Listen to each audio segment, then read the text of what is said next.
Primera derrota parlamentaria de Pedro Sánchez. El Congreso de los Diputados ha tumbado el decreto con el que pretendía expoliar el superávit de los ayuntamientos. Era uno de sus movimientos para obtener dinero en estos tiempos en los que falta liquidez, motivo por el cual está diseñando varias estrategias para conseguir dinero, entre otras, bueno, pues subir la cuota a los autónomos, congelar el salario de los empleados públicos, modificar el sistema de pensiones y probablemente retrasar la edad de jubilación. Maniobras, todas ellas, como decimos, para obtener ingresos y que van totalmente en contra de lo que están haciendo otros gobiernos de diferentes países de nuestro entorno. Nos ocuparemos de eso y también del estupor e indignación que ha causado entre las víctimas del terrorismo, la policía y la Guardia Civil las declaraciones de condolencia de Pedro Sánchez por el suicidio del etarra Igor González Sola. Como saben, este activista de ETA, encarcelado en la prisión de Martutene, apareció el pasado viernes muerto en su celda.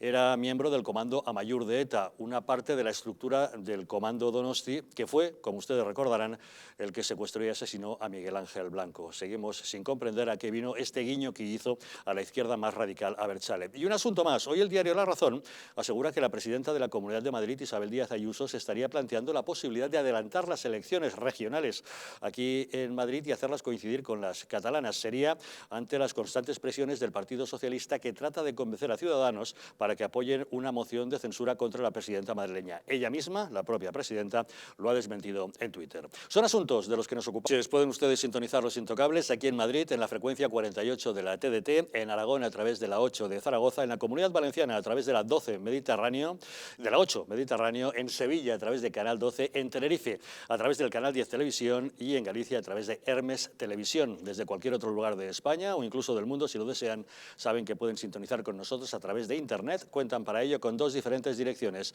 el distrito.es y distritotv.es. Nos pueden encontrar siempre en nuestro canal de YouTube, Distrito TV, y en todas las redes sociales, en Twitter, en Facebook y en Instagram. Y si desean enviarnos mensajes a través del WhatsApp, pueden hacerlo a través del teléfono 669 72 86 73.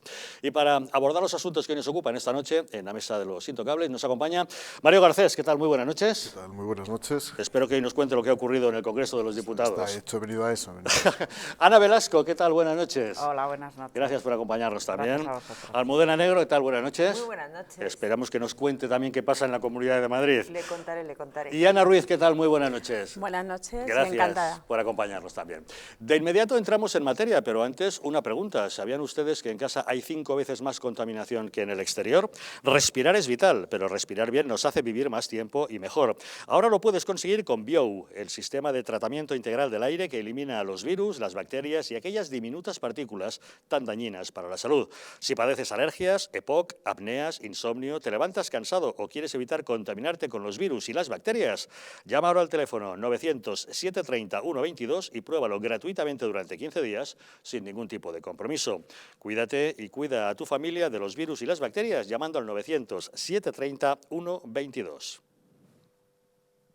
El Gobierno está planeando congelar el salario de los funcionarios. Según publica el diario El País en su portada, el Ejecutivo de Pedro Sánchez deberá decidir en las próximas 2 semanas si los presupuestos de 2021 incluyen una congelación del salario de los empleados públicos o si aprueba una subida similar a la evolución de los precios para que no pierdan poder adquisitivo.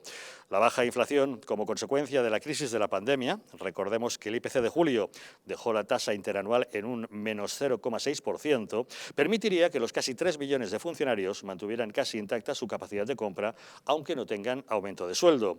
Esta mañana, en una entrevista en la COPE, la vicepresidenta económica Nadia Calviño ha sido preguntada por Carlos Herrera hasta en 3 ocasiones para que confirmase la intención del Gobierno de proceder con esta congelación salarial y no ha contestado claramente en ninguna de ellas, limitándose a reseñar esa posibilidad de mantener el poder adquisitivo gracias a la escasa inflación, lo que nos hace pensar que efectivamente se va a proceder con la misma. También tenemos que tener en cuenta que en los últimos años ha habido ganancias de poder adquisitivo tanto del colectivo de los funcionarios como también del colectivo de los pensionistas. Y esto es importante y positivo, puesto que se han recuperado las pérdidas que había habido durante la crisis y además son colectivos muy importantes y rentas muy importantes para que la economía y el consumo se recuperen lo antes posible y es lo que estamos viendo ahora, ¿no? Que es un motor importante para la economía. Tenemos comunicación con Daniel Lacalle, economista jefe de Tresis. Don Daniel, muy buenas noches. Muy buenas noches, ¿cómo estáis? Bueno, al parecer esa portada del País ha disparado todas las alarmas. Bueno, nadie lo quiere confirmar, pero no sé por qué nos da la impresión de que ahí está la intención, la de congelar el salario de los empleados públicos, de los funcionarios. ¿Usted qué opina? Yo creo que no se trata de congelar, será más probablemente una bajada real y es parte de las condiciones que pone Bruselas para recibir las ayudas. Si vamos a las recomendaciones específicas para España, las Country Specific Recommendations de la Comisión Europea, una de las cosas que había criticado fue la subida por encima del coste de la vida de los salarios públicos en los últimos presupuesos. Entonces, lo más probable es que se escuden, como estábamos escuchando ahora, en el hecho de que el IPC oficial es bajo o negativo para congelar la subida, pero lo más probable es que incluya una bajada. ¿Cómo se incluye una bajada? Hay varias partes de la remuneración del sector público que vienen a estar ahora en revisión, ¿no? Se encuentran, por ejemplo, los periodos de antigüedad, se encuentran las remuneraciones por productividad, etcétera, etcétera. Es muy probable que se lleve a cabo un recorte en todas ellas y vuelvo a la razón. La razón es porque, aunque el gobierno lo niega, nos encontramos ante un rescate encubierto y las condiciones que lleva pidiendo Bruselas incluyen, como se ha dicho en la portada, revisión del sistema de pensiones, revisión del sistema de remuneración del sector público. Nosotros no tenemos un enorme número de funcionarios con respecto a la población, pero es verdad que el porcentaje de salarios públicos con respecto al Producto Interior Bruto es más alto en España que en la media de los países de nuestro entorno, ¿no? Entonces, todo esto viene ante la evidencia de que con todo lo que nos están diciendo no hay dinero, que se están encontrando con que por mucho que esperen un rebote de la economía en el tercer trimestre, los ingresos, la actividad económica y el déficit estructural del país van a aumentar. El ministro de la Seguridad Social, José Luis Escrivá, también nos sorprendió ayer en la reunión del Pacto de Toledo diciendo que se podría estar estudiando una subida de cuotas a los autónomos de manera inmediata para que coticen en función de sus ingresos reales. Don Daniel, ¿podemos temernos también esta subida de cuotas? Es una locura, pero lo van a hacer porque es una obsesión de este gobierno. Este gobierno odia a los autónomos por la palabra que los define, autónomos, porque no son dependientes de sindicatos, de las ayudas gubernamentales, etcétera, porque son la parte más libre y más abierta de la economía.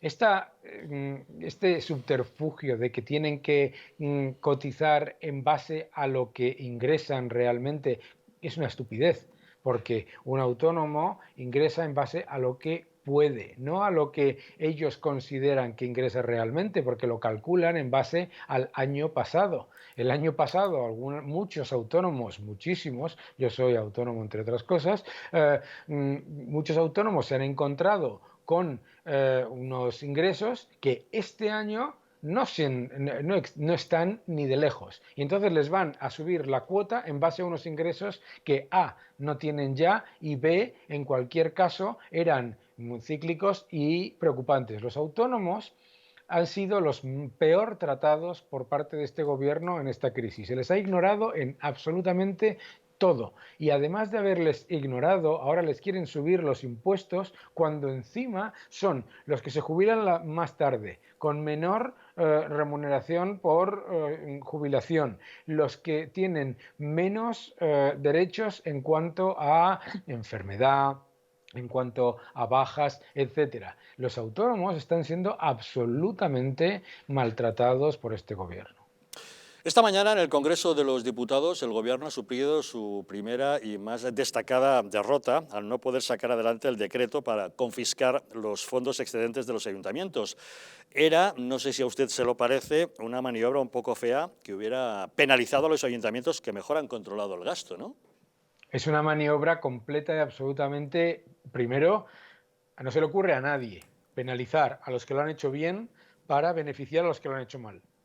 Segundo, no se le ocurre a absolutamente nadie cuando el gobierno no da ni la más mínima información sobre para qué y cómo se van a utilizar esos fondos. Para lo único que lo quiere es para mantener lo que el gobierno ha mantenido durante toda la crisis, que es una hipertrofia en la administración, el gobierno más caro y la administración más cara, con más asesores, con más ministerios. Eso sí, eso no ha tocado absolutamente nada. Y ahora le quiere subir los impuestos a los autónomos, le quiere aumentar la jubilación a los que ahora mismo están contribuyendo, y le quiere no congelar, sino reducir el salario a la función pública. Pero eso sí, ninguno de los apartados en los que más ha aumentado este gobierno su desproporcionado gasto, que es en los salarios y en puestos de libre designación, en eso no van a tocar nada. Don Daniel Lacalle, economista jefe de Tresis, muchas gracias, como siempre, por acompañarnos en Los Intocables. Muchísimas gracias. Un saludo. Don Mario Garcés, cuéntenos cómo ha ido esta mañana la sesión en el Congreso. Usted ha estado allí, que se ha tumbado finalmente este decreto que pretendía expoliar el excedente de los ayuntamientos. Bueno, yo creo que ha sido un día histórico, ¿no?, dentro de la actividad parlamentaria, primero porque el municipalismo español se ha mostrado vigoroso, se ha mostrado potente, se ha rebelado contra una medida que era absolutamente arbitraria, y añadiría algo más a lo que ha dicho Dani Lacalle, y torpe, desde el punto de vista político, de una torpeza absoluta, porque por mucha racionalidad que hubiera querido buscar el Partido Socialista desde el punto de vista jurídico constitucional, intentar excitar a los ayuntamientos, penalizando, como bien decía Dani, a aquellos que han tenido una actuación superavitaria porque han sido disciplinados, porque han actuado con rigor fiscal, frente a aquellos que no lo han hecho, evidentemente, además de un comportamiento antiliberal, es absolutamente torpe y mendaz, ¿no? Dicho eso, creo que ha conseguido el Partido Socialista aunar a todas las formaciones políticas, incluso Podemos ha tenido que remar contracorriente en las últimas horas para poder alinearse con el Partido Socialista, y creo que es un gran triunfo, pero que demuestra otra cosa, demuestra que la torpeza se penaliza, pero demuestra también que las alianzas del Partido Socialista ya no son tan sólidas como para mantener a lo mejor este gobierno durante mucho tiempo. Por consiguiente, es un toque de atención muy importante. Hoy estaban todos los alcaldes del Partido Popular de las grandes ciudades, pero también quiero tener un recuerdo para todos aquellos, y yo desde Huesca, que nos ven desde Huesca a Zaragoza, aquellos pequeños alcaldes que luchan diariamente por mantener sus ayuntamientos de menos de 1000 habitantes, 5000 municipios en España, menos de 1000 habitantes, que por fin se ha hecho justicia con lo que es la autonomía municipal y sobre todo justicia fiscal. Y Jorge Azcón, el alcalde de Zaragoza, vicepresidente de la FEM, que le ha tenido que echar el pulso al presidente, al alcalde de Vigo, porque bueno, se pretendía entregar ese dinero al gobierno. Yo, por todos los zaragozanos que nos están viendo, he estado con Jorge esta mañana, que es un magnífico amigo, un magnífico político, un gran alcalde de Zaragoza. Una pena que este año no se celebren las fiestas del Pilar, es una pena, y lo decimos ahora mismo ya para todos los zaragozanos, fundamentalmente porque no va a haber ofrenda del Pilar, pero de luego el comportamiento que ha tenido ha sido impecable. Jorge ha sabido liderar este movimiento, pero sobre todo, insisto, ha sabido aunar las sensibilidades de todos los partidos políticos, porque no ha sido una rebelión del Partido Popular, ha sido una rebelión de Vox, de Ciudadanos y desde luego de ayuntamientos incluso gobernados por nacionalistas que han estado ahí. Ha sido una rebelión de todos los alcaldes de toda España frente a ese Abel Caballero que parecía que quería llevarles a todos hacia ese camino ineludiblemente. Sí, es el alcalde voto calidad, ya sabemos que aquí se llama ya alcalde voto calidad, y de los árboles de Navidad, no llegamos más que a la calidad y a la Navidad ahora mismo con Abel Caballero, pero yo creo que es muy importante. El otro día en un debate parlamentario me tiraron a la cara, me echaron en cara que el municipalismo era republicano. Yo tuve que replicar inmediatamente diciendo el municipalismo es todo menos republicano. Y esta forma que tienen de apropiarse algunas formaciones nacionalistas y populistas de fenómenos como, por ejemplo, la defensa de los intereses locales, evidentemente es patética. Hoy se ha demostrado que todos los alcaldes de este país, incluidos alcaldes socialistas, que en privado reconocían que esto había sido una medida perturbadora, hoy se sienten satisfechos. Por lo tanto, es un triunfo de la democracia local y, por lo tanto, un triunfo de la democracia en este país. Ana, ¿cómo lo es? El municipalismo puede ser republicano, puede ser monárquico, puede ser de cualquier forma del Estado. O sea, imagino que hay alcaldes que han votado en contra de esta propuesta y se sienten profundamente republicanos. No tiene nada que ver con la forma del Estado, ¿no? Entonces, bueno, quizá lo que ha fallado es la negociación, una negociación previa con todos los fuerza municipal de todos los grandes ayuntamientos, pequeños, medianos, y lo que sí que me hubiese gustado es que cuando se implantó ese techo de gasto del señor Montoro, no podían gastar más de, o sea, su margen de maniobra se quedó muy reducida, pero ahí no hubo ningún tipo de protesta, ningún tipo de movimiento municipal. Entonces, bueno, pues ahora sí que han visto a través de diferentes plataformas poder llevar esa iniciativa, que aplaudo cualquier movimiento democrático para defender cualquier tipo de interés, y esto es un interés totalmente lícito y legal. Entonces, bueno, pues ha perdido esa batalla, pero no quita para que no sea ni democrático, ni muchísimo menos. Ha perdido, esto es la democracia, es una batalla política, pero bueno, me hubiese gustado que en otros momentos, cuando el poder municipal tenía ese cinturón bien apretado, no tuvieron ninguna capacidad de que les quitaran o de protesta. Es más, ahora tenían esos 5.000 millones que efectivamente Podemos es parte de la negociación y que no entraban en ese cinturón, y por eso ha votado en contra, porque ha conseguido que esos 5.000 millones se repartieran entre todos los municipios, con lo cual es más de lo que daba Montoro. Ahora. Bueno, tú dices que se ha perdido, desde el otro lado dirán que se ha ganado. Depende desde el punto de vista del que se mire. Como lo veamos. Sí.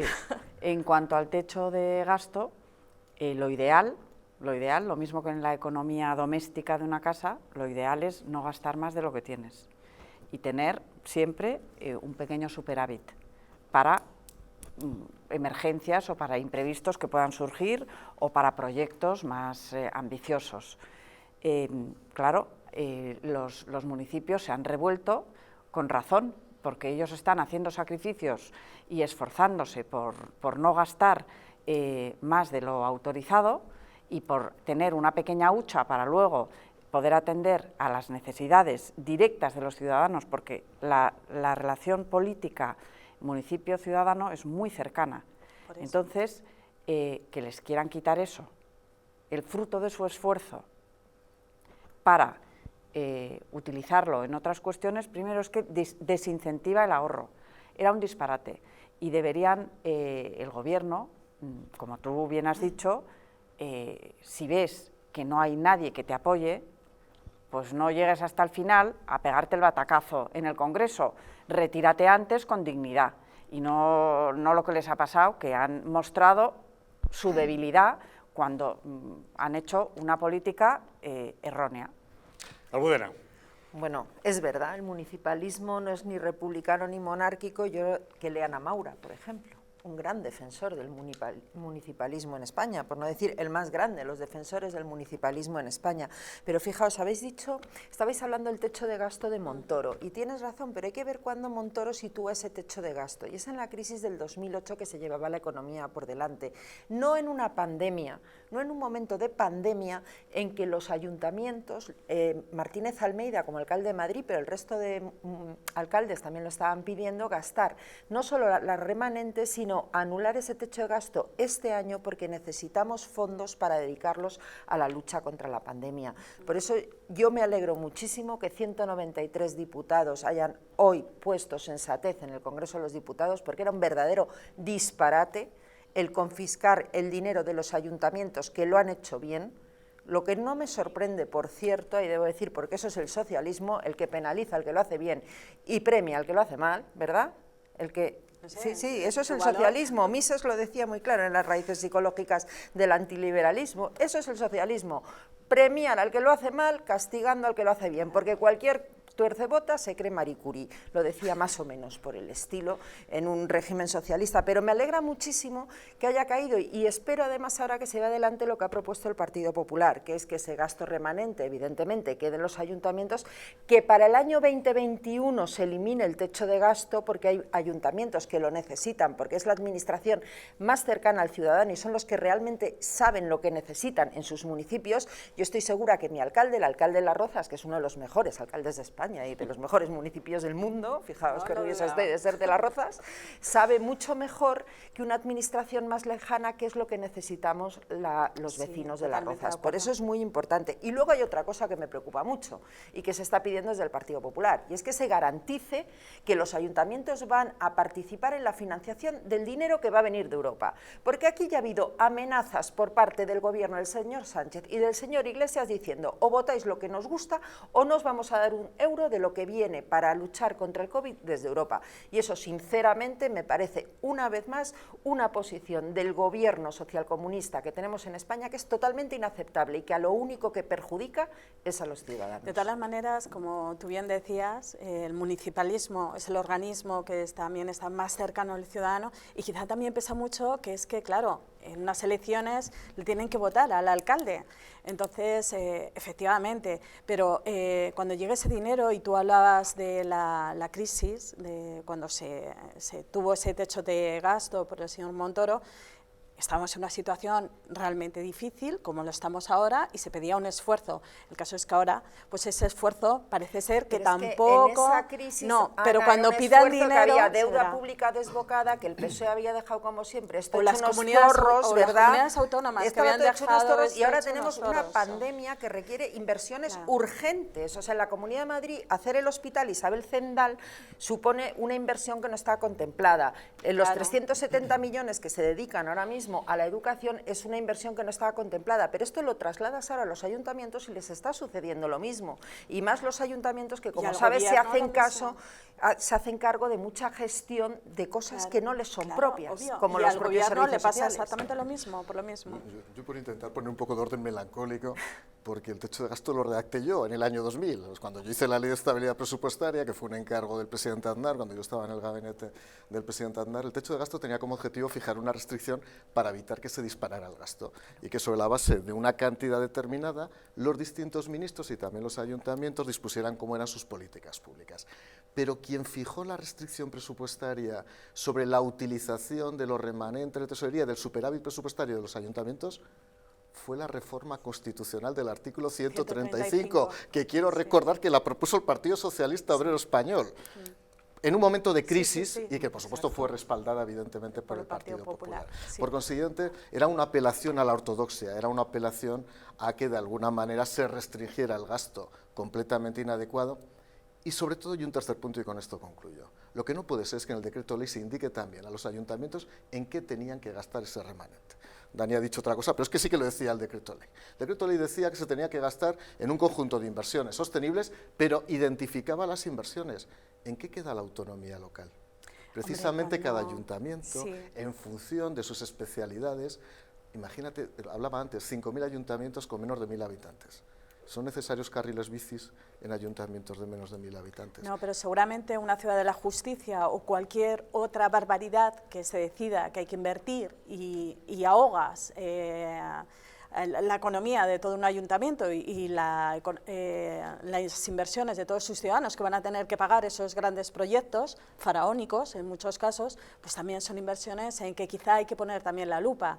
Entonces, ¿dónde está quizá ese gasto bueno o malo? Evidente que donde realmente el ciudadano vea que tiene un beneficio social para él, ya sea en educación, sanidad, transportes, evidente.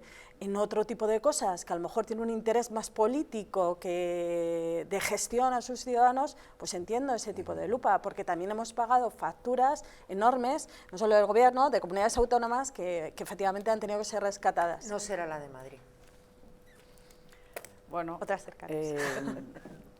Pues yo creo que aquí en todo esto lo fundamental es que haya una norma clara que efectivamente restrinja el gasto, que no te quiten lo que tú has conseguido con tu buena gestión, y luego a la hora de hacer proyectos el sentido común.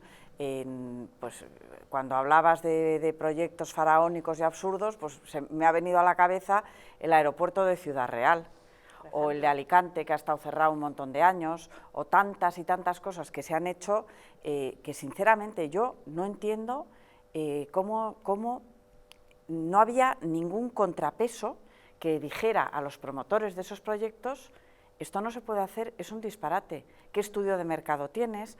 ¿Cómo has podido, o sea, qué garantías tienes tú de que esto va a ser rentable?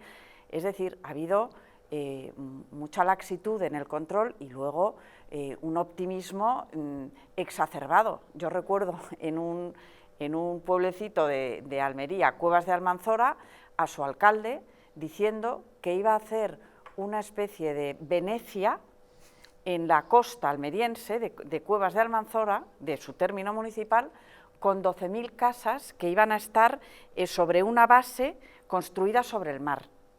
Y él estaba absolutamente convencido de que iba a sacar adelante ese proyecto, que luego, por supuesto, no salió.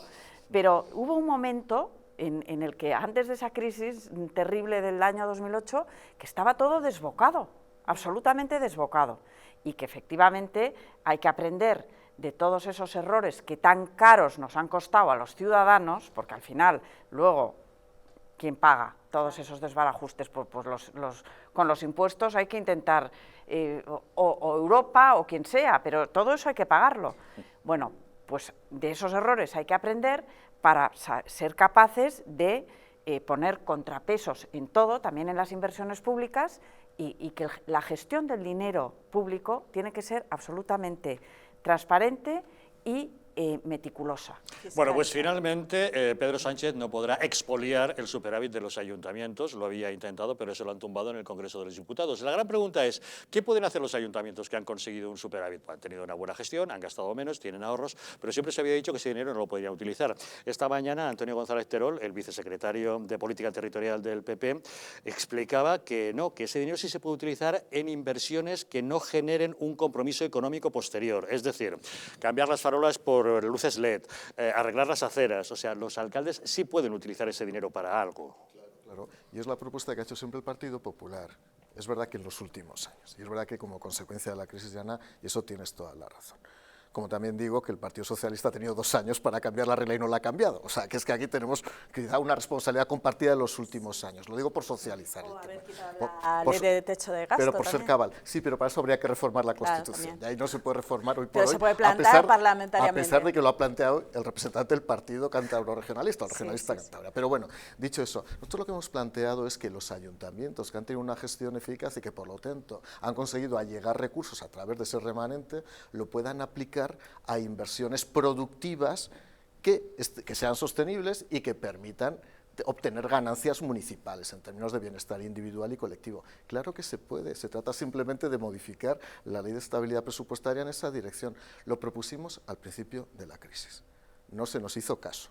Hemos seguido presentando proposiciones no de ley, proposiciones de ley. No se nos ha hecho caso. Cuando decía esta mañana María Jesús Montero que no era posible, si es que se lo hemos dicho hasta la fórmula que había que utilizar. Y dice ella, claro que es verdad, que todo lo que se gaste es déficit. Pues claro que es verdad, como todo lo que se está gastando ahora es déficit. Pero por lo menos ya tenemos los recursos que lo financian, que son los recursos obtenidos como consecuencia de los ahorros municipales. Este año, el déficit previsto en el sector público estatal va a ser de 123.000 millones de euros. Seguramente quien nos está escuchando, quien nos ve, no es capaz de atender la magnitud. Ni en los años de la guerra civil había habido un desequilibrio presupuestario, ni una deuda tan elevada. Claro, o sea, vamos a vivir muchas décadas para poder subsanar este problema, y no voy ahora, evidentemente, a buscar diagnósticos, sino simplemente a analizar la situación, que es muy preocupante. Sí, sí, y efectivamente es así, pero es que nunca hemos tenido una pandemia de este tipo, en lo cual a mí me decían muchas personas, es como si estuviéramos después de una guerra. Digo, muchísimo peor, porque después de una guerra empiezas a construir, la economía está trabajando de nuevo, pero es que ahora mismo hemos tenido meses en los que ha estado totalmente paralizada, sigue paralizada, con muchísimo miedo. Entonces es normal que crezca ese déficit, o sea, no es nada extraño y a nadie nos sorprende de ello. La cuestión es qué hacemos todos juntos para poder salir de este problema, que es muy grave. Pero hay un hecho diferencial, y con esto concluyo, y es que España va a ser el país de la Unión Europea con mayor déficit público. Sí. Y va a ser el país de la Unión Europea con mayor nivel de endeudamiento. Algo estaremos haciendo mal como gobierno para que seamos los peores. Hombre, como país, más que gobierno, como país. No, mira, ahí sí que hay que distinguir. Porque no teníamos el tejido productivo, entonces nos ha atacado diferente. No ataca lo mismo a España que a Alemania. Tiene un tejido industrial diferente. Yo puedo reconocer que la estructura productiva, la nuestra, puede ser más vulnerable. Es verdad que es más vulnerable por razón tendencial de cuáles efectivamente los principales centros de actividad, pero es verdad que entramos con un margen fiscal muy deteriorado.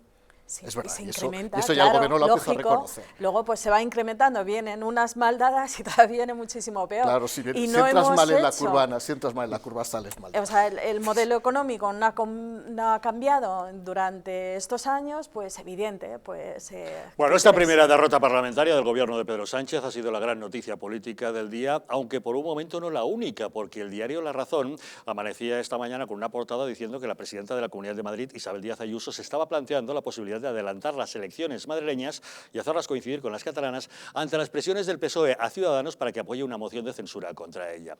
Ella misma, la presidenta, lo ha desmentido. Una pausa y se lo contamos. España ha sido arruinada por políticos sin escrúpulos y medios de comunicación vendidos al poder. Es la hora de defender nuestra nación, porque la verdadera libertad consiste en estar bien informado. Hazte miembro del Club Patriótico del Distrito. Dependiendo del nivel, podrás tener acceso a contenidos exclusivos y conocer a nuestros presentadores y colaboradores. Y por último, podrás convertirte en un auténtico contertulio de los intocables y acompañarnos en nuestra comida semestral de amigos. Nosotros invitamos. Únete al Club Patriótico del Distrito, la televisión de la resistencia. En patreon.com/Distrito TV o llamando al 913-719-167.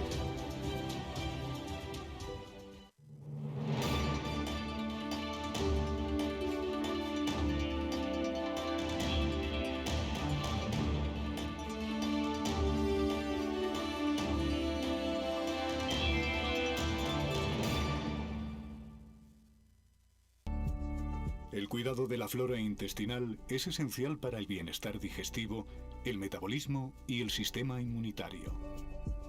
La combinación de prebióticos y probióticos de Symbioline Megaflora, con 2 mezclas estandarizadas de LA5 y BB12, aporta más de 35 billones de microorganismos vivos. Y la vitamina B6 contribuye al metabolismo energético normal. Symbioline Megaflora, de Mundo Natural.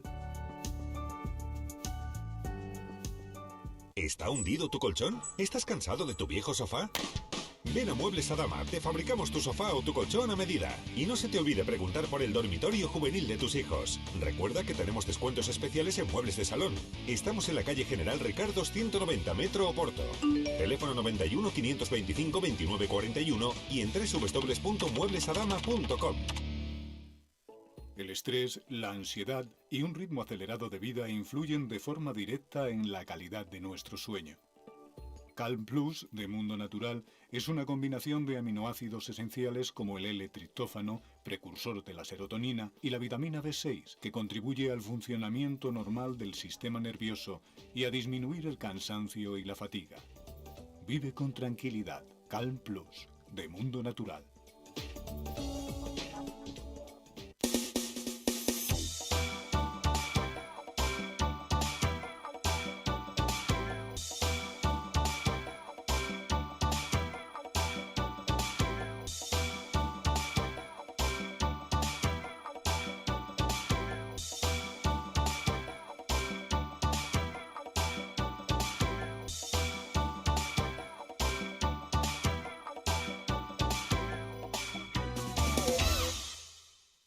En el año 2007 abre sus puertas al público el Instituto de Implantología y Estética Dental, una clínica cuyo objetivo es ofrecer a nuestros pacientes los tratamientos más vanguardistas con técnicas modernas, digitales y mínimamente invasivas.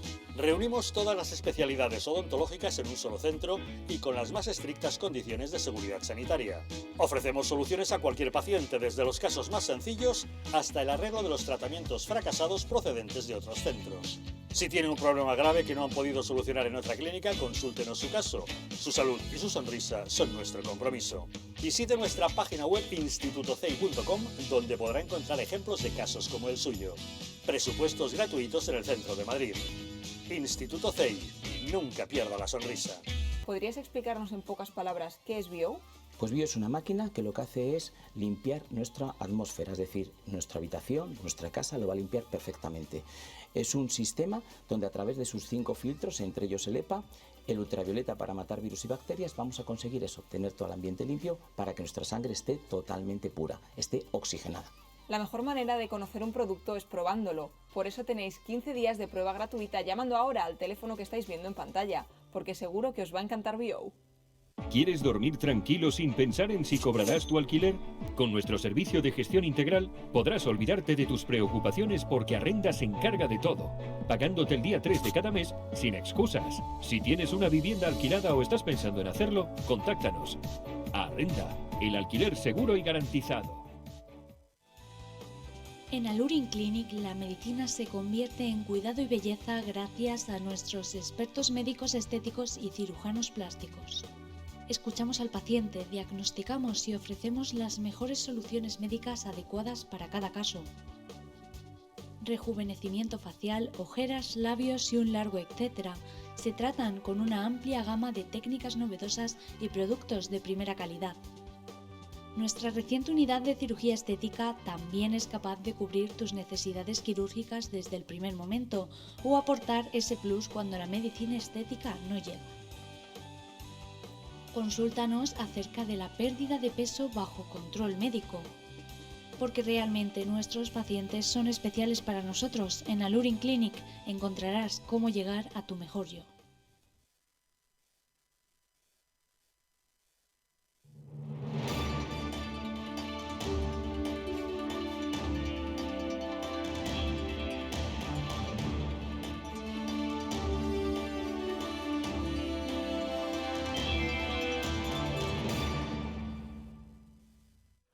¿Quieres dormir tranquilo sin pensar si vas a cobrar el alquiler? ¿Estás pensando en arrendar tu vivienda? ¿La tienes ya alquilada pero tienes problemas de cobro? ¿No tienes tiempo para ocuparte de las llamadas de tu inquilino? Estas son algunas de las preguntas que se han hecho los propietarios de viviendas y a las que el equipo de profesionales de Arrenda, con más de 12 años de experiencia, ha sabido dar respuesta. Seguro de impago, asesoramiento especializado, departamento legal propio para resolver judicialmente cualquier problema con tu inquilino sin que tengas que hacer ningún desembolso.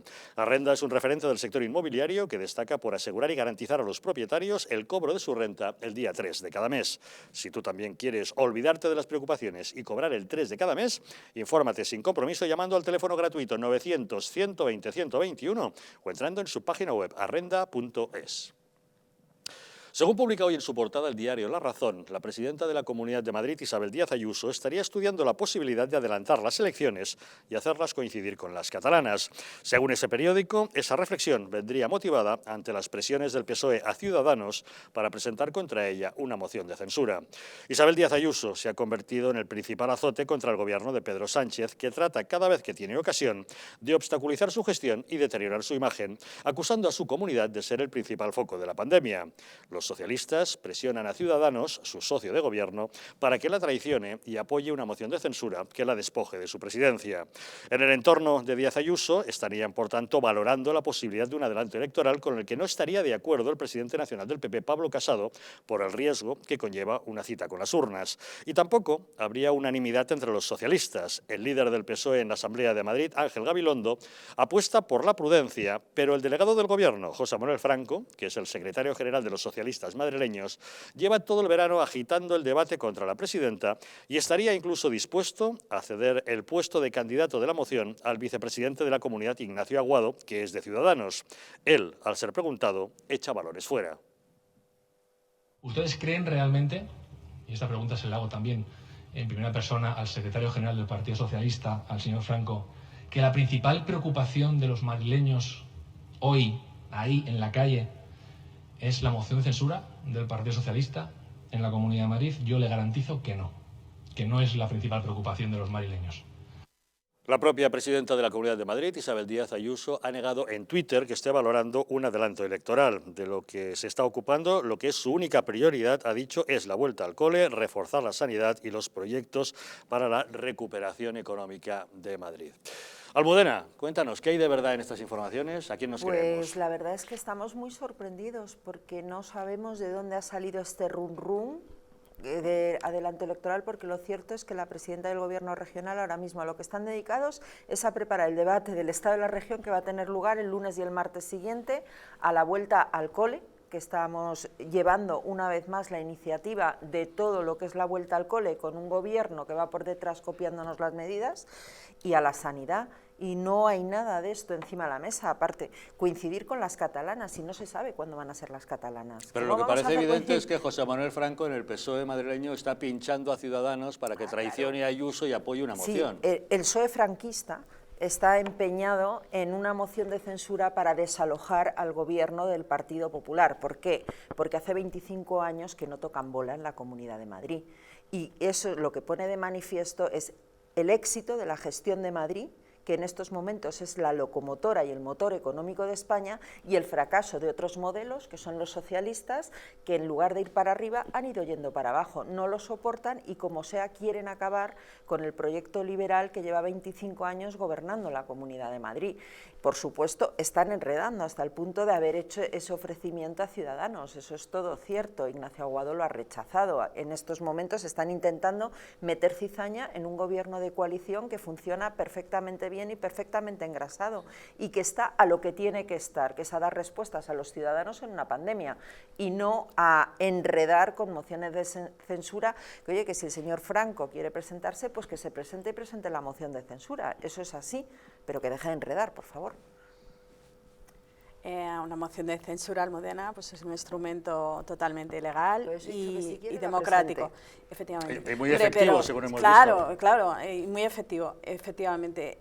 Está claro que una máquina totalmente engrasada, oye, hemos estado aquí de espectadores tomando palomitas, viendo los mensajes entre Ciudadanos y el Partido Popular. Yo cotilleos no entro porque eso del politiqueo es muy baratito. Bueno, es verdad, te hablo del hospital Isabel Zendal, te hablo de la vuelta al cole, te hablo de cómo hemos llevado la iniciativa en la sanidad. Eso es un gobierno. Claro, que ¿sabes funciona. lo que pasa? Que esa sanidad, esa vuelta al cole, pues el cuidado a los autónomos del que el señor Lacalle hablaba mal, que el gobierno no representa, eso también lo hacía el gobierno cuando estábamos en el confinamiento. Entonces era el Partido Popular que decía que no, que tenía, pues que tenían que dimitir y demás. Entonces, bueno, pues me parece más bien que es un globo sonda y una llamada también para Ciudadanos, pero de todas las maneras no solo es la traición exactamente de Ciudadanos bien por el Partido Socialista, es que si el PP de repente pone una cita electoral en la Comunidad de Madrid, el PP también estaría traicionando a su pacto de gobierno con Ciudadanos, porque no sé yo si le vendría muy bien ahora mismo a Ciudadanos unas elecciones en la Comunidad de Madrid. Por ahí. Bueno, es un globo sonda a compañeros de viaje, pero que ¿no? te lo ¿Qué pasa? desmintiendo. Bueno, pero de todas las maneras, que sean unas elecciones que probablemente sean muy ajustadas, probablemente, entonces sí que tengan miedo y que hagamos unas elecciones en clave nacional para polarizar con las catalanas, pues... Pero ¿cómo vamos a convocar con las catalanas si ni se sabe cuándo son las catalanas? Claro, pero es el que momento que ¿no te das cuenta del despropósito de la información? No veo ningún despropósito. Bueno, vamos a ver, ¿qué opinión le encaja Yo perfectamente. Creo que el ansia de poder que tiene el Partido Socialista es impresionante. Impresionante, lo demostró efectivamente con esa moción de censura en la cual pactó con los enemigos de España para alcanzar el poder. Mintió descaradamente diciendo que inmediatamente iba a convocar elecciones, no lo hizo, después convocó 2 veces buscando siempre su conveniencia, le salió el tiro por la culata y ahora está en manos de, pues de los separatistas más radicales que puedan existir. En Madrid, evidentemente, el Partido Socialista quiere hacer la jugada y, como dice Almudena, está enredando todo lo que puede. Yo, sinceramente, creo que tanto por parte del Partido Socialista como por parte del Partido Popular, si uno convoca o propone la moción de censura y la otra convoca elecciones, están traicionando los intereses de los madrileños, porque hoy por hoy todos los esfuerzos hay que ponerlos en gestionar lo mejor posible la situación tan grave que estamos viviendo en este momento. ¿Sabes lo que pasa, Ana? Que la gestión es cuando no se ha preparado ni se ha contratado a los profesores, cuando la Comunidad de Madrid lidera el número de contagios y de fallecimientos. Las residencias de ancianos, el no haber asistido, ni haber entrado, ni haber dejado, o sea, que tuvo que ser la justicia la que dijera que tenían que entrar porque no dejaban. Si eso no es para una moción de censura, de verdad, no sé para qué está. A ver, un momentín. Termina y vamos con la respuesta tuya. ¿Qué nos garantiza que los que vienen o los que vengan pues lo iban a hacer mejor? Lo que no puede ser es la degeneración absoluta en la que estamos cayendo en el sistema político, que es convoco elecciones a conveniencia, pongo mociones de censura cuando me da la gana y no me importa ni un comino el interés general, porque lo único que quiero es amarrar bien el poder. Yo no estoy defendiendo la gestión que ha hecho la Comunidad de Madrid de la pandemia, para nada. Creo que en la cuestión de las residencias de ancianos no se ha hecho bien y en otras cosas probablemente tampoco, pero no me parece que sea el momento de poner sobre la mesa una moción de censura, lo mismo que no me parece que sea el momento de convocar unas elecciones. Los ciudadanos han dicho ya lo que quieren, se ha llegado a una serie de pactos, también en política hay que ser caballeros y hay que tener palabra. Ignacio Aguado parece ser que está demostrando que lo es y que cumple su palabra, por lo tanto, vamos a dejar ya de marear y de crear ansiedad en la gente y de desconfianza, inseguridad. Los que tienen que gobernar, que gobiernen, y los de la oposición, fíjate lo que te digo, ya no es que no, o sea, lo que tienen que hacer es, como bien dijo el otro día Pedro Sánchez, arrimar el hombro. También aquí en la Comunidad de Madrid, arrimar el hombro y ayudar y colaborar y todos a una, a sacar Madrid adelante. A ver, Almudena, por alusiones ante esas acusaciones. Sí. Yo quiero dejar clara una cosa, y es que cuando hablamos de la gestión de las residencias de mayores, ya está bien, ¿eh? Ya está bien de las trolitas. En primer lugar, la Comunidad de Madrid fue la primera en tomar medidas con las residencias de mayores en toda España, cuando decidió que los familiares no podían ir a visitarles, precisamente por el COVID, y lo hizo antes del 8 de marzo, cuando el Partido Socialista todavía estaba en la manifestación famosa, ¿verdad? El 6 de marzo fue cuando se pidió a los familiares que cesasen. Eso ahora te voy a seguir contando. En segundo lugar, me dices que no se atendió a los ancianos, dime por qué se trasladó. Fíjate, entre el 1 de marzo y el 27 de abril a 6.361 personas de residencias a hospitales. Por cierto, ¿qué tipo de hospitales? Los hospitales de referencia, La Paz, el Gregorio Marañón, el Hospital de Villalba, es que lo que hay, claro, es que si cuentan trolas, si tú repites trolas, es pues que si los hospitales públicos no recibían a los residentes de ancianos, pero aquellos residentes que sí que tenían tarjetas sanitarias privadas iban a hospitales, de verdad, es que al final no hay que creerse todo lo que cuenta el país, querida, de verdad, es que no es así. Es que te voy a dar yo los datos. Es que esto lo están diciendo los hijos de los residentes. Pero si es que yo te voy a dar los datos reales. A ver, Ana, déjale contestar. A ver, yo lo que calma, déjala contestar. Se trasladó entre el 10 de marzo y el 27 de abril a más de 6.360 personas desde la residencia a su hospital de referencia. Por cierto, la mayoría de ellas mayores de 80 años. Lo digo porque también estaban diciendo que se dejaba morir a la gente mayor. Quería pedirte que, por favor, concretes, porque desde más concreta que la fecha. Pero déjame que termine. Desde el 10 de marzo hasta el 26 de abril, el pico. Bien, pero ¿cuándo empezaron a derivar a los ancianos a los hospitales? Pues te lo voy a decir exactamente. Porque es verdad, y eso no lo puedes negar, no se puede negar, no se puede mentir en política. Bueno, pues no se puede mentir en política. Y hubo una orden con la Consejería de Sanidad de la Comunidad de Madrid para que no se derivara a los ancianos a los hospitales. No es cierto. Y esa orden existe. Hubo unos y no se puede. Bueno, eran órdenes firmadas digitalmente.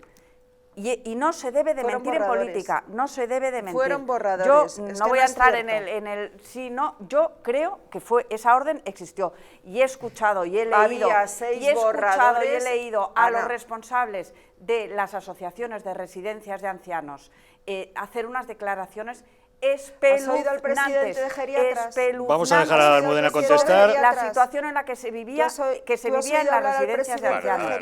Y que conste que yo no estoy diciendo que haya, o sea, porque no todos son culpables. La situación les desbordó. Es lo que está pasando en la Comunidad de Madrid. Me acabas de contar la propaganda que nos están haciendo. Yo te voy a dar los datos, no la propaganda, los datos. Y no miento, no he mentido en mi vida, no voy a empezar a mentir ahora.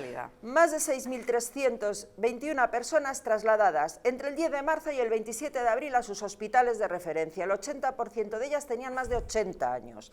Esa es la realidad. El presidente del Consejo General de Geriatras, que dijo que en Madrid se les había tratado y se había atendido a todos los ancianos. Es que claro, cuando nos creemos la propaganda, pues luego acabamos hablando de portadas raras en los medios. Son borradores aprobados que tú llamas cuando se firman digitalmente y les llegan esos borradores.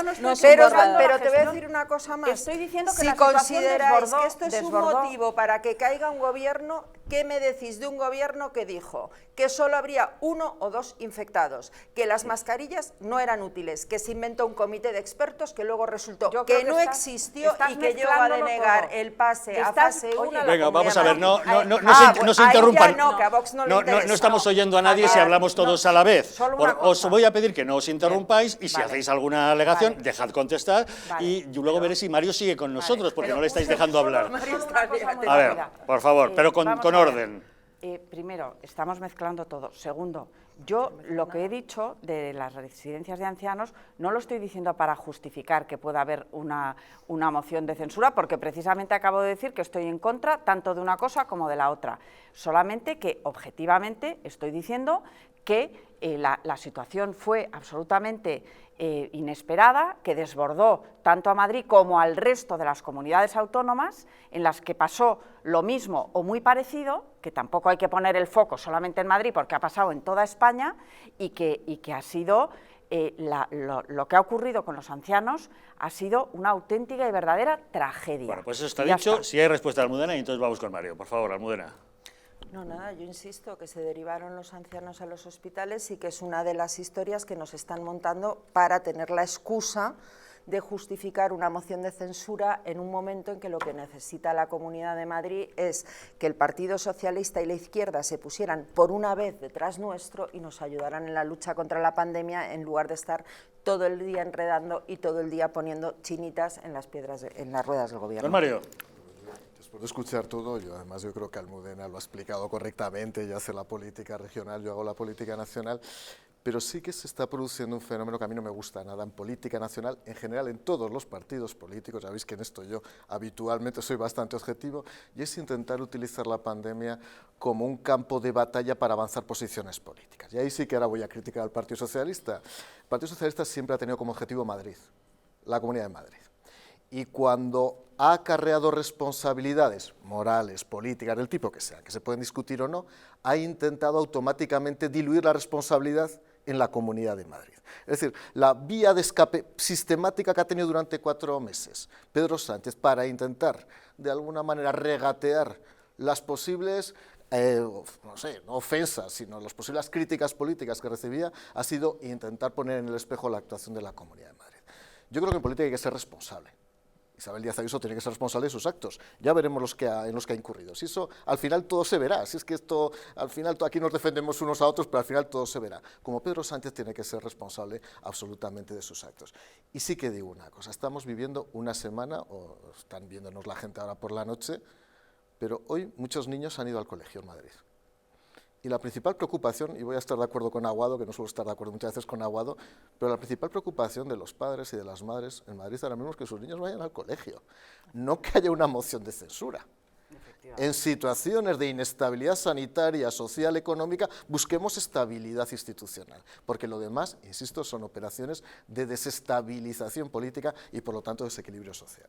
La lealtad institucional es necesaria y más en estos momentos, vamos, innegable, pero esa lealtad en marzo, en abril, en mayo, en junio también se pedía, y la que lideró esa batalla de oposición también, ella se puso de abanderada frente al gobierno, fue la señora Díaz Ayuso, y la que dijo que en el momento de confinamiento, que bueno, que lo que pasaba en el barrio Salamanca iba a ser una broma para el señor Sánchez cuando se estaba ante una pandemia de esas características devastadoras, con miles de personas que estaban muriendo, unas cifras que no se podían aguantar, de verdad, y ella estaba alentando unas manifestaciones y que dimitiera el gobierno. Entonces, esa lealtad es necesaria y evidente que en situaciones así no debería de darse estos tipos de discursos. Claro que no. Pero, en las horas sí. más oscuras que ha vivido este país, a mí me ha Claro. tocado subir a la tribuna del Congreso de los Diputados y te aseguro que el Partido Popular ha apoyado prácticamente todos los estados de alarma y todos los decretos leyes económicos, y yo he tenido que tomar decisiones respecto a los decretos leyes económicos y creo que he sido corresponsable. Sí, pero bueno, digo una cosa también. Tres actos en los que no. Sí, pero lo demás hemos estado, sí. Ana, hemos estado. Sí, Yo creo, pero estamos es más, hablando de Madrid, no estamos hablando de... Sí, pero es que estabas diciendo de febrero, no, marzo, no. yo quería... Me refiero a la situación de Madrid, la que salía liderando las hablemos manifestaciones. De Madrid, que es una canción. Era Díaz Ayuso. Digamos que hable de de Madrid, ¿no? En la primera conferencia de presidentes, la presidenta de la Comunidad de Madrid le trasladó todo el apoyo a Pedro Sánchez cuando decreta el estado de alarma. En la primera conferencia de presidentes, hemeroteca, No, a partir de ahí, ¿qué empezó a suceder? Que Pedro Sánchez no le contestaba las preguntas. Es más, la presidenta le estuvo preguntando creo recordar que fueron 6 de las conferencias de presidentes por el famoso comité de expertos, que no lo hacía por casualidad, sino porque ese famoso comité de expertos que no existía fue el que decidió que Madrid no pasase a fase 1 con las consecuencias que eso puede tener y tuvo para la Comunidad de Madrid. Y el presidente del gobierno escuchaba, tomaba nota y pasaba la palabra al presidente de Castilla-La Mancha, lo ha contado la propia presidenta. Es decir, cuando hablamos de lealtad, la lealtad tiene que ser bidireccional, porque yo recuerdo además las críticas de toda la izquierda al Hospital Milagro de IFEMA hasta que llegó un señor de la Organización Mundial de la Salud y cerró la boca de los críticos. Pero es que recuerdo que cuando Isabel Díaz Ayuso repartió mascarillas FFP2 en todas las farmacias, las críticas porque eran demasiado buenas. Pero es que recuerdo cuando en plena pandemia una pequeña comunidad en el planeta conseguía traer material sanitario en aviones, el choteo de la izquierda diciendo que si le habían secuestrado los aviones, que si se los había inventado o que si eran aviones fantasma. Yo lo que no consigo recordar en la pandemia es algún momento en que la izquierda haya dicho, señora Ayuso, ¿en qué podemos colaborar? Eso sí que no lo recuerdo. Bueno, estamos hablando de mentir en política, y a quien han acusado de mentir, y le han acusado justamente ante los tribunales, ha sido a Pablo Iglesias. Hoy José Manuel Calvente, ustedes recordarán quién era el abogado de Podemos que fue despedido cuando denunció irregularidades. Avisó a sus superiores de que había una serie de irregularidades y decidieron despedirle, encima acusándole a él de acoso sexual contra una compañera. Bueno, pues hoy ha prestado declaración por videoconferencia ante la Audiencia Nacional y ha dicho que Pablo Iglesias mintió en su declaración y que organizó todo un montaje con el llamado caso Dina. Una pausa y les contamos.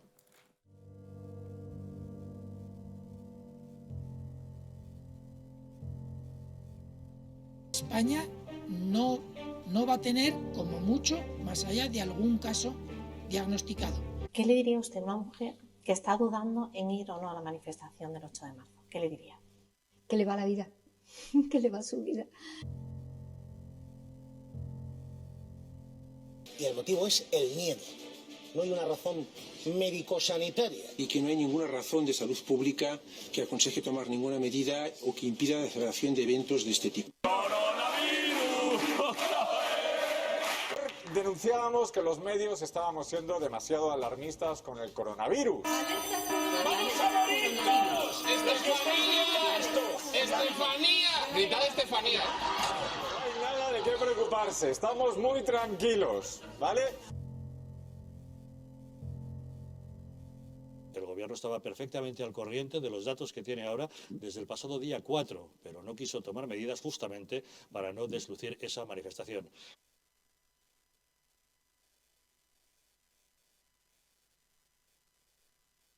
Para que no se vuelva a repetir, colabora con nosotros y lucharemos por ti.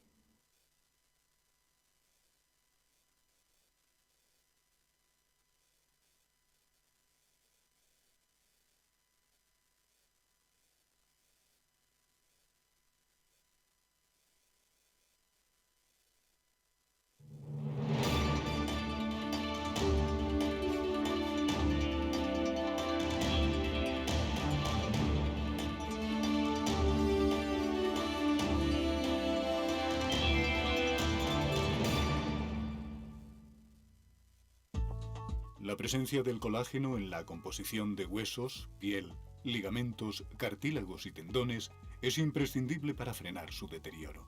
Sin embargo, a medida que envejecemos, su producción se reduce. Colacel Antiox de Mundo Natural combina en una misma toma colágeno hidrolizado puro, antioxidantes, ácido hialurónico y vitamina C que contribuye a la formación normal de colágeno. Haz del tiempo tu gran aliado. Colacel Antiox. ¿Estás preparado para el cambio? El 31 de octubre será el apagón definitivo de los canales de televisión en las frecuencias antiguas. Si aún no has realizado la adaptación, dejarás de ver este y otros muchos canales. Llama ya a tu antenista y benefíciate de las subvenciones que la Comunidad de Madrid ofrece este mes. Recuerda que para recibir todos los canales actualizados es necesario resintonizar el televisor. ¿Podrías explicarnos en pocas palabras qué es BIOU? Pues BIOU es una máquina que lo que hace es limpiar nuestra atmósfera, es decir, nuestra habitación, nuestra casa lo va a limpiar perfectamente. Es un sistema donde a través de sus 5 filtros, entre ellos el EPA, el ultravioleta para matar virus y bacterias, vamos a conseguir eso, tener todo el ambiente limpio para que nuestra sangre esté totalmente pura, esté oxigenada. La mejor manera de conocer un producto es probándolo. Por eso tenéis 15 días de prueba gratuita llamando ahora al teléfono que estáis viendo en pantalla, porque seguro que os va a encantar BIOU. ¿Quieres dormir tranquilo sin pensar en si cobrarás tu alquiler? Con nuestro servicio de gestión integral podrás olvidarte de tus preocupaciones porque Arrenda se encarga de todo, pagándote el día 3 de cada mes sin excusas. Si tienes una vivienda alquilada o estás pensando en hacerlo, contáctanos. Arrenda, el alquiler seguro y garantizado.